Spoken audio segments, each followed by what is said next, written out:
اللہ رب جلال کا مبارک ارشاد الا بذکر اللہ تطمئن القلوب، آگاہ ہو جاؤ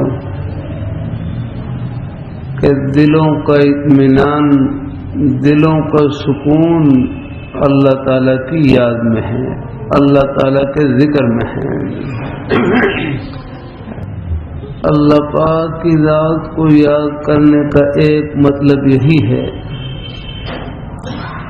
کہ زبان سے اللہ تعالیٰ کا نام لیتا رہے، زبان سے اللہ تعالیٰ کا ذکر کرتا رہے۔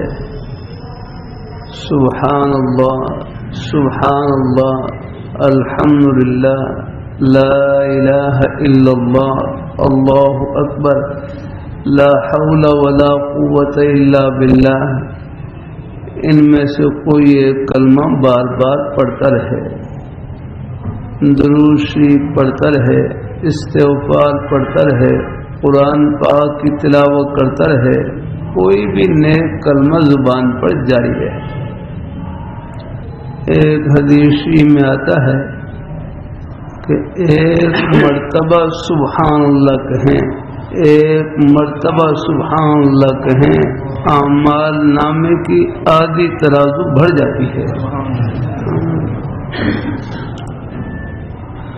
الحمدللہ کہیں، اعمال نامے کی پوری ترازو اجر و ثواب سے بھر جاتی ہے۔ اللہ اکبر کہیں تو یہ آسمان اور زمین کی پوری فضا اجر و ثواب سے بھر جاتی ہے۔ اعمال نامے کی ترازو کتنی بڑی، بخاری شریف کی ایک حدیث میں ہے کہ اعمال نامے کی ترازو کتنی بڑی ہے کہ ساتوں زمین، ساتوں آسمان اس میں چھپ جائیں، لیکن اللہ پاک کے نام کی کتنی بڑی عظمت، ایک مرتبہ سبحان اللہ کہا، الحمدللہ کہا، پوری ترازو اجر و ثواب سے بھر گیا۔ اللہ تعالی ہم سب کو قبول فرمائے اور توفیق نصیب فرمائے۔ تنہائی کا بہترین مشغلہ اللہ تعالی کا ذکر ہے۔ بڑا اچھا وقت گزر جاتا ہے، آدمی تنہائی میں اللہ میاں سے لو لگا لے، پھر وہ تنہائی نہیں رہتی، وہ خلوت نہیں رہتی، بلکہ وہ خلوت جلوت میں بدل جاتی ہے۔